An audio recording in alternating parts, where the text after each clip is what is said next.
Hi. First, I'm going to talk about something totally unrelated to bipolar disorder,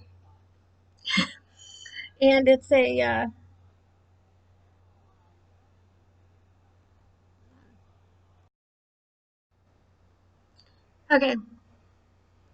Um, all my life, I have worn wire rim glasses, and the style these days,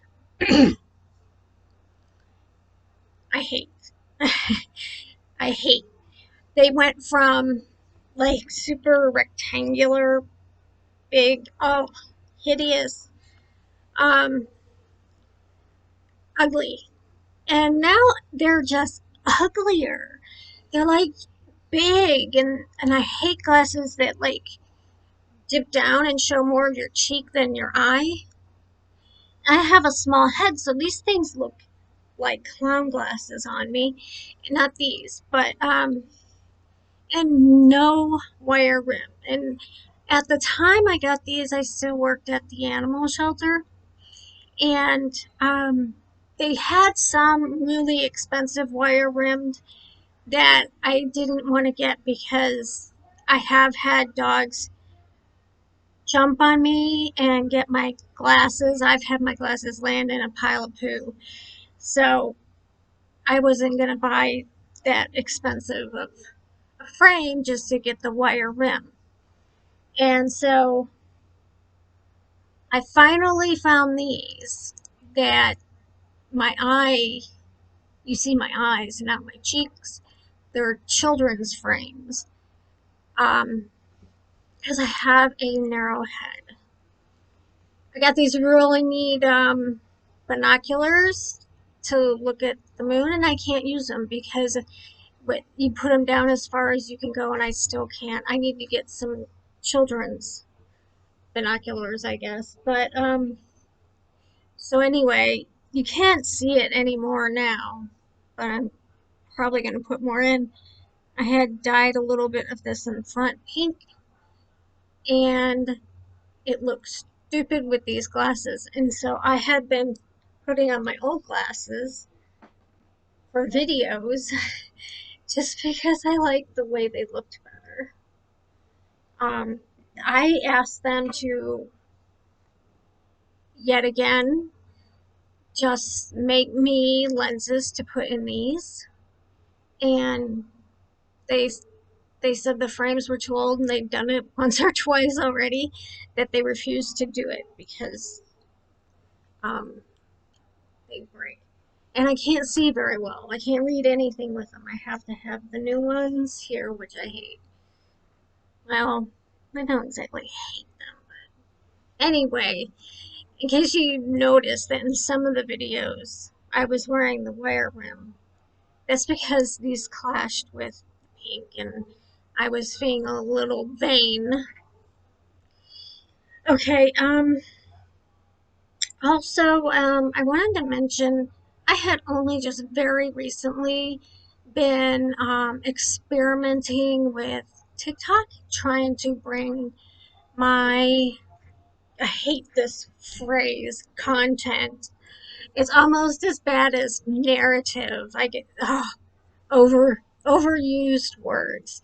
Um, bring my message. I prefer that to a condensed form of 60 seconds. Um, and just experimenting with it and um, seeing how I can get it to fit me and um, use that as a more modern way of reaching out to people with similar struggles. Um,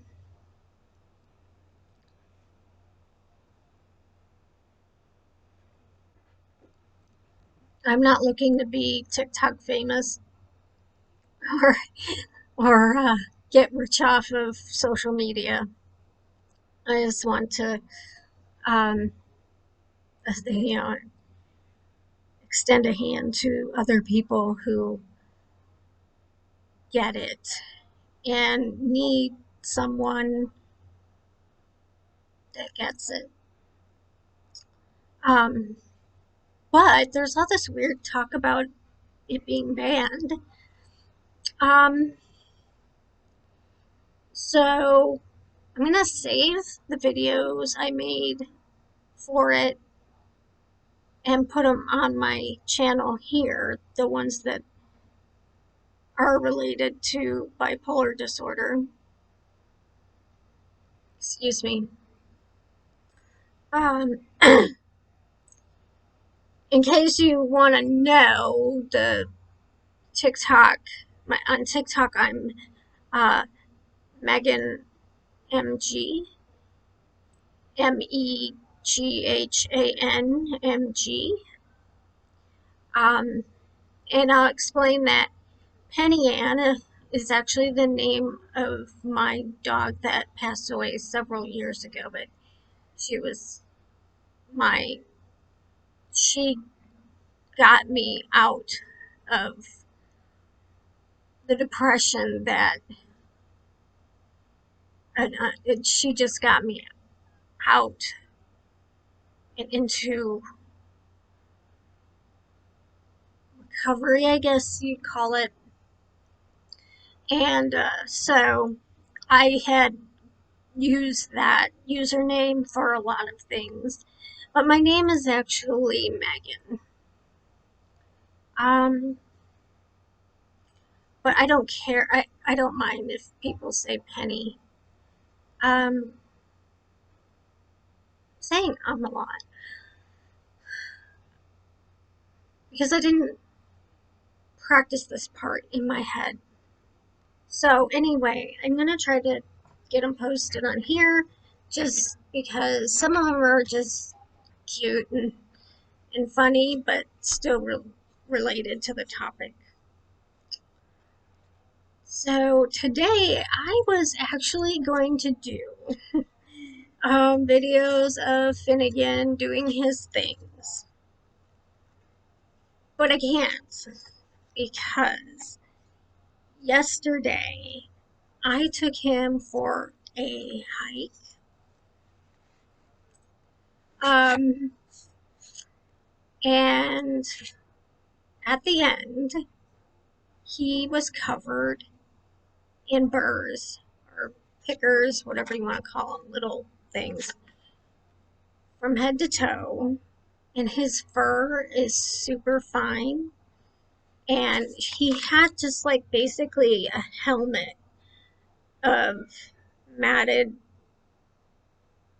fur right to his head and all over his body. And last night we spent the night combing them out, and I have gotten almost all of them, but he's real sensitive around these areas and under his chin, so we're going to be working on that today. I had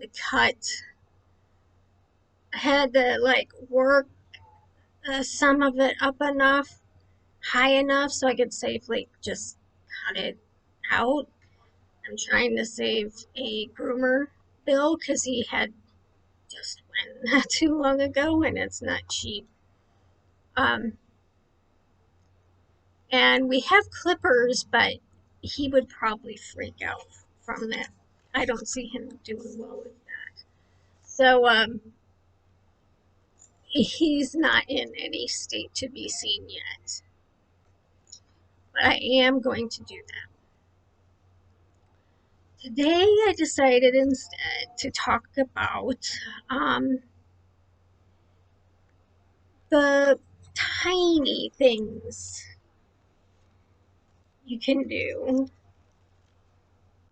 to help bipolar depression or mania that I have found. The little things, not the big things, like um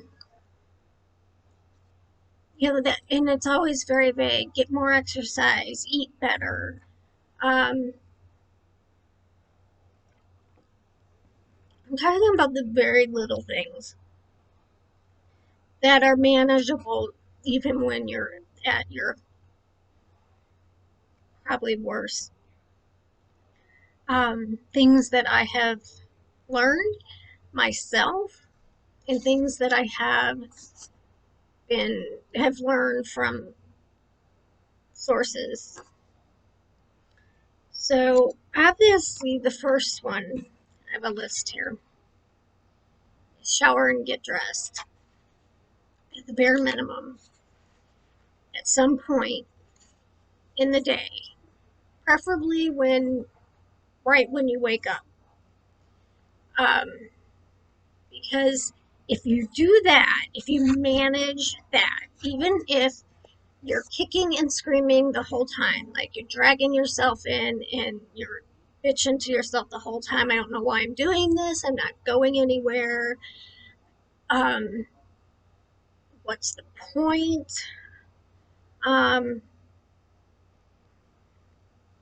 on the other hand, if you're manic, it's I don't have time for this. I have so many things to do. But it's more about depression.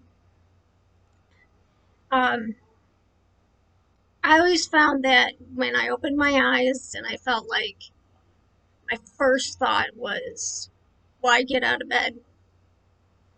What do I have for me to get out of bed?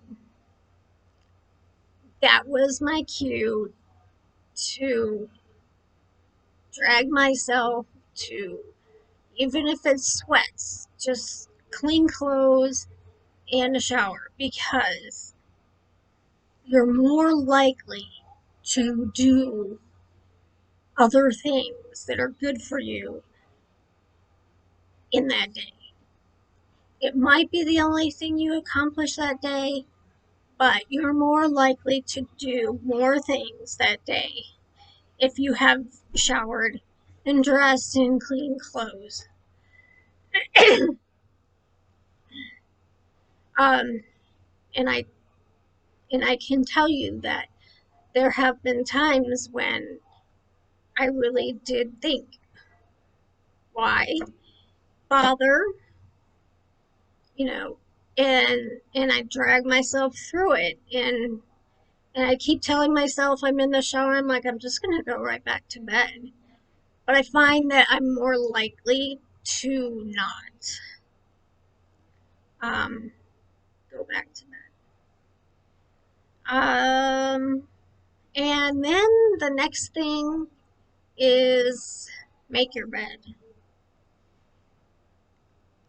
I would say clean up your room, clean up your house, but that might be too much. That I think if we're talking tiny steps, we're talking, really deep into a mood.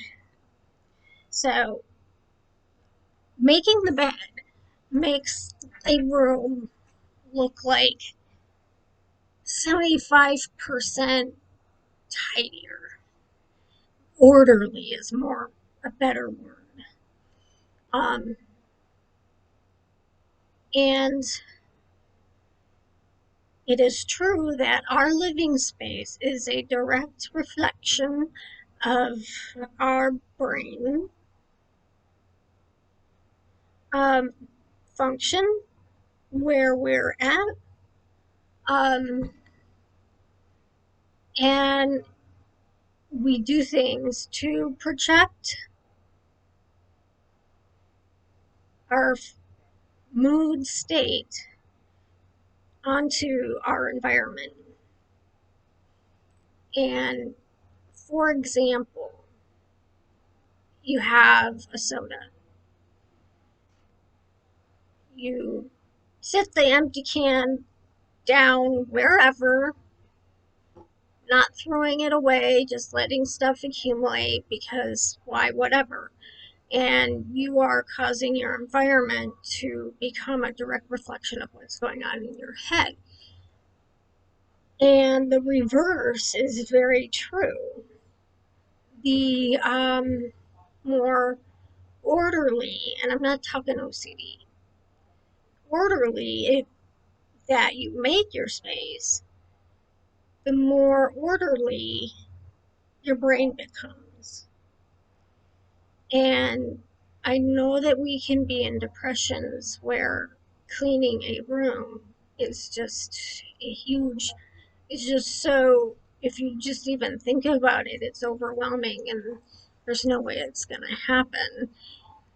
Making your bed does two things. You've accomplished that, and it looks more orderly, it feels more orderly, and you are more likely to not go back to bed if the bed is made. And you are more likely to maybe pick up your trash in your room in one room. But if anything, you will have accomplished something that day. Um, and I do, to this day, make my bed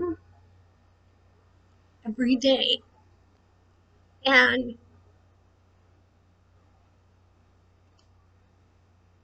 it and that's the effect it has on me every day. It's it I don't make my bed because I'm supposed to make my bed. I make my bed because it puts my mind in order. I feel a little more in control, a little more orderly, less chaotic, less bummed out. Um, the next one is one that I have found for myself, and this drives me crazy when people don't do it because I think there's something wrong with them. When you go in a room, turn the light on. Go hang out. I mean, I'm talking during the day or even at night, but I mean, if you're like watching a scary movie, yeah, or a good movie, good show, yeah, you can turn the lights out. Time for bed, yeah, turn the lights out. But um, for everyday living, like, and you go into a room and you're gonna be spending time in that room, turn the light on because it just makes things feel lighter. Not like light, like bright, but like um, less heavy and more positive, more. When I go into a room and the light is not on, there's not enough light, I feel grumpy immediately. I feel grumpy and sluggish and cranky. Um, and it, my mother, she can hear me up here, but she already knows. She keeps, I don't know if it's, sometimes people do it to keep the light bill down, but I mean, you could turn the light back out when you leave. But my goodness, while you're in a room, turn the light on like this. When I was the manager at the animal shelter, we had this one board member that was obsessed with the electric bill. Yes, it was high, but we were utilizing all of it out of necessity, and he was going behind my back and telling the staff to turn some lights out. And I'm like, fine. If I'm not in the laundry room doing something, there's nobody in there, I don't mind turning that light out. But he was having we had a room that had cats in it. And I kept walking by, and the cats are in the dark in the middle of the day. And so and I would say something to the staff and only find it again. And so finally I told them, I said, I don't know who's been telling you to do this, but I'm telling you that we don't leave animals in the dark during the day, period. So if we wouldn't do it to the cats, we wouldn't do it to ourselves. Um, dim rooms to me are just heavy and pressing and um, just very negative. I don't know. Um,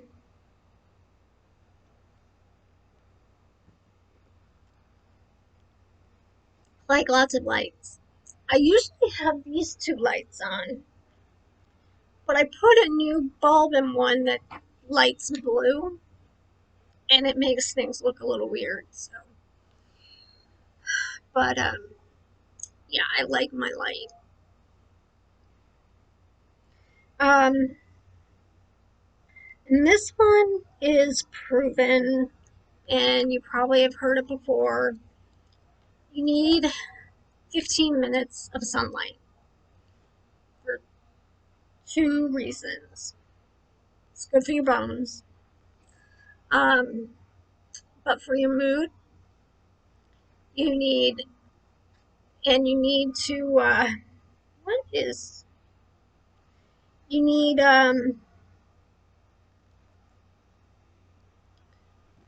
sunlight.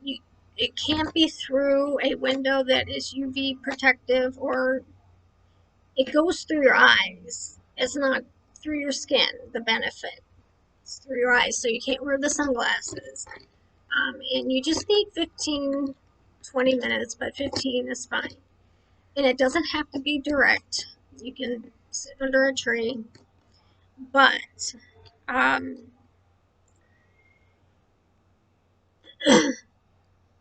it helps improve your mood, sends out some endorphins, and kind of helps with your circadian rhythm. Um, and I always get at least 15 minutes. I go outside, I have a hammock seat, and I take a book or my phone, and the dogs go out, and I watch the dogs and read or look at stuff on my tablet, whatever, for at least 15 minutes. Sometimes it gets really hot outside here, but I still get those 15 minutes unless it's storming. And then here where I live, we get in certain seasons, we get a lot of overcast and rain. And when we start to have 4 days in a row of overcast, my mind starts to get really weird. I need that sunlight.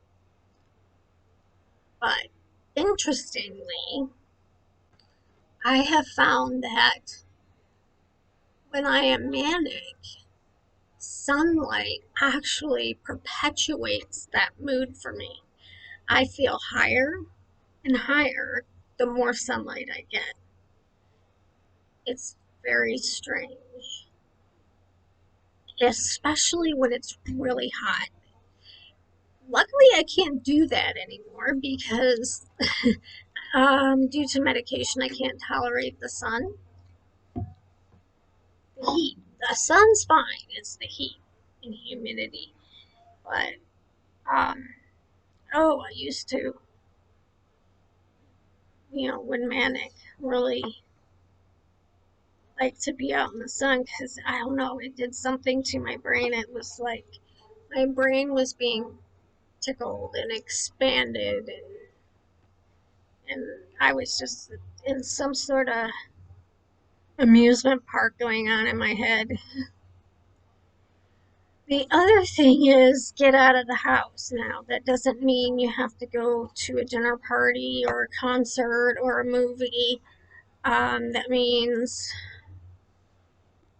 drive up the street and do some browsing at the Dollar General and pick out some, I don't know, cookies. Say hi to the cashier. You don't have to say anymore. Um, and leave. Just put some distance between you and what can feel like your prison. It reminds you, even if it's for a short time, that there is a world out there and there are people out there that you don't know. Um, and it just helps to get away, um, to physically. The mentally follows the physically. Um,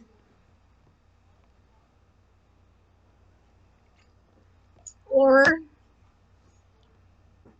go for a walk or a drive. Just drive around. Gas is not too bad. Prices now. Now's the time. Um, you can go somewhere quiet alone, like I did with my dog. We went on a hike. Um, we were alone, nobody around. Or walk downtown and around people. You don't have to talk to them, but just looking at things, hearing things, seeing things outside of your four walls is very healthy. Um, and you don't have to talk to anybody. Although, one of these is speak to somebody once a day, preferably in person. And I don't mean you have to carry on a conversation. It can be the cashier. You can say, "Hi, how's your day going?" Or, "Excuse me, I was looking for the Oreos. I have cookies on the brain, I guess." Um, Even if that's a lie, just say something to somebody every day that is not in your household. Um, Sometimes um, I feel a little itchy, is what I'll call it. I live with my mother. I have the upstairs. She has the downstairs, so I have my own living quarters. But there's a lot of, like, there's a mezzanine and it's open. And this room doesn't have a door, so she can hear me talking. I don't know if she can hear the words, but I can hear her watching TV. So, unless I'm in my bedroom that has a door, I don't ever feel alone. And as much as we need time alone, we need time out in the community, um, by ourselves. Because the people in your home, your immediate home, are really just an extension of your home. Now, I have a hard time, and this is the first time I'm talking about this. I have a hard time because um, she needs support emotionally. Um, she's getting older, and um, she's really, I can tell, getting anxious about that. And so I have a hard time going anywhere by myself. Um, and she always wants to, if I want to go for a walk, she wants to go with. Um, how do I say no? Because, I'm going to the store, we're always together, and I'm just craving some alone space because when we go, it feels like I'm still at home when I'm trying to get away. So, that's what I mean by if you live with people, they are just an extension of that home environment, and getting out doesn't always work unless you really do need that support. Then, by all means, have someone help you get out. Get out either, um, I'm saying just get away from the house physically so that the mind can follow long enough so the mind can follow. Walking, um, browsing, food. A lot of people have problems eating alone, seeing movies alone. Um, I like doing things alone. I don't like feeling obligated to speak to anyone. So I don't, I fortunately, I mean, I don't think that I feel lonely, but I do feel distant or unacknowledged, but not lonely. Anyway, removing yourself from your home environment for 15 to 30 minutes is a big help. Um,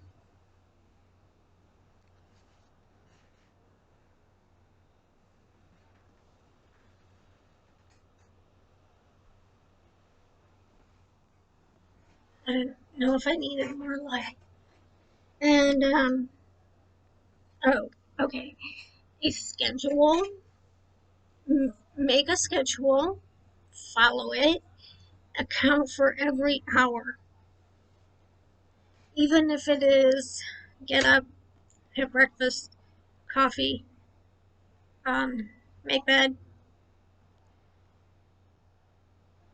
uh, check social media, play games, eat lunch,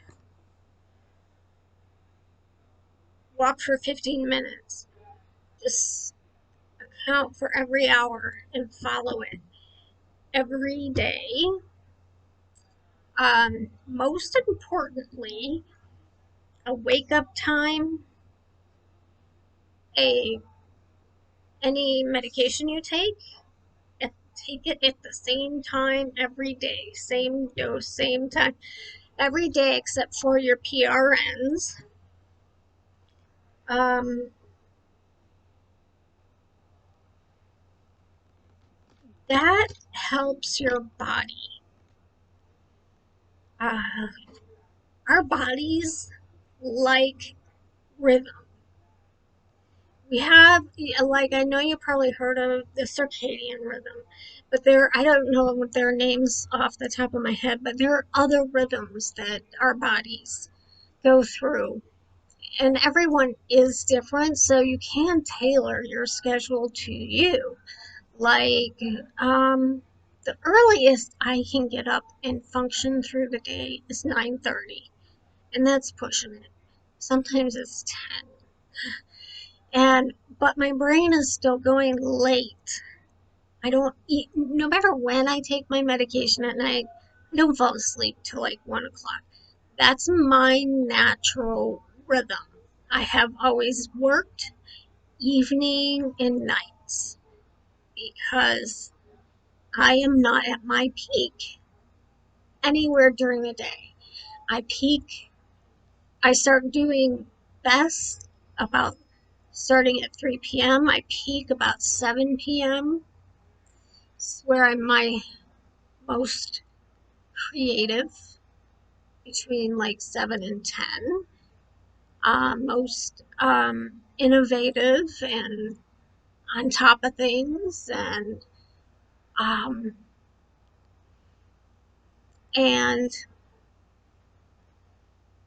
and then I have this window.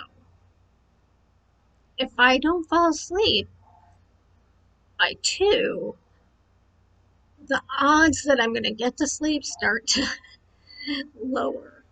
So you won't know what your rhythm is until you get a schedule going and you listen to your body. And, like, let's say you decide to wake up at 8 a.m.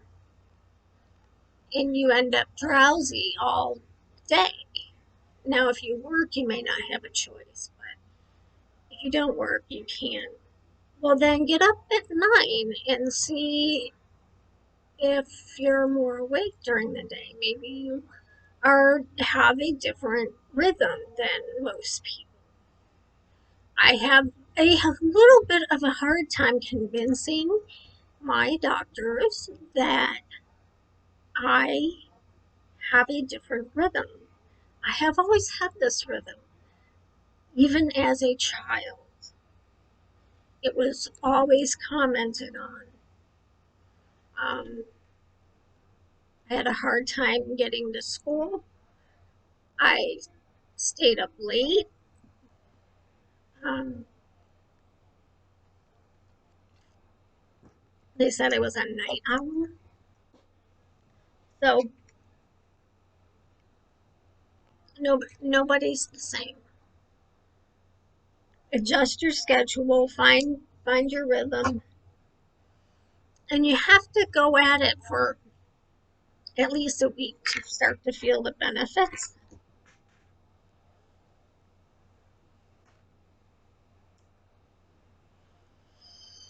Um, let's see. Move on.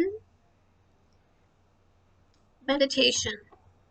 Okay, I'm not talking about sitting on the floor in the lotus position with your palms up, going, oh, I would never do that.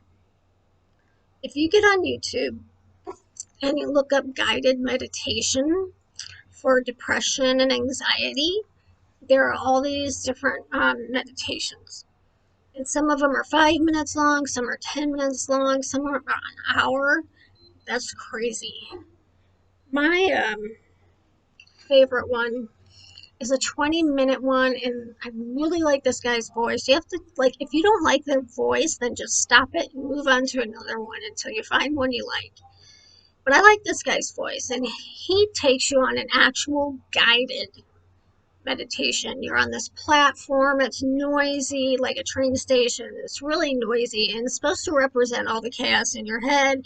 And then you get on this train and you're contemplating, and they have the noise of the train going, and you know that you're going to this, and you get to this quiet place, and and you can, I don't know, but the visual in what I do is um, I love Harry Potter, so um, I kind of alter it while I'm listening to it and imagine that I'm a kid again and I am getting on the train to go to Hogwarts and do the Harry Potter thing. But that's my favorite. I have another one that's only 10 minutes long. And it's still, the 10-minute one is still beneficial. I still get benefit from it. Um, but the train guy is my favorite. And it was depression, guided meditation for depression and anxiety. Um, but there's a lot of them I don't like. They want you to sit in the position and focus on your breathing, and that's just boring. I want to go somewhere in my head. I don't want to, you know. So, anyway, it's something quick. You can just sit or lay down and close your eyes and listen to with headphones. And it is actually, I only started doing it when my counselor suggested it, and it really helps. It calms me down. When I'm frantic, when I'm worried, when I'm anxious, it really um, brings me down to an organic kind of, it's not that big of a deal place. So I highly recommend it. Um, if I can, I'll put a link to the one I'm talking about. Um,